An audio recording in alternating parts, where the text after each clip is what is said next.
isang budol ay sadyang ganyan. Manloko ng tao'y kanyang kailangan. Dati niyang nabudol, wala na siyang pakialam. Basta't merong pera, kailan pa man. Hindi siya nag-iisip ng ano pa man. Mga nabubudol niya'y lagi lang nandiyan. At kahit ano pa ang kanyang pamamaraan, pambubudol niya'y laging tagumpay naman. Mga babae ang iyong binibiktima, iniisip ng iba ay hindi mahalaga. Pambubudol kasi malaki ang kita.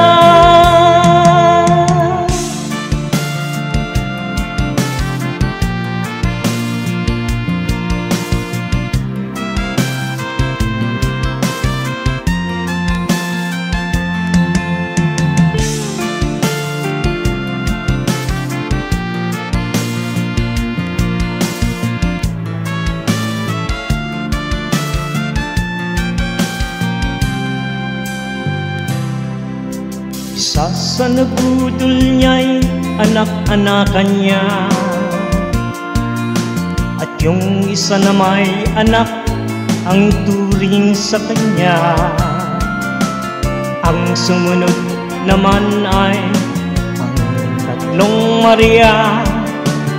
Nang nabuking na siya ay lumayas na siya doon sa kampo ni Alpha. Kumampi siya, kawawa naman ng kanyang binibiktima. Iniisip ng iba hindi mahalaga. Pambubudol niya, malaki ang kita. Kaway lamang ang puhunan niya, mag-imbento ng kwento at kasinungalingan pa. Meron namang mga naniniwala sa kanya, at ayon na yung mga nabiktima niya.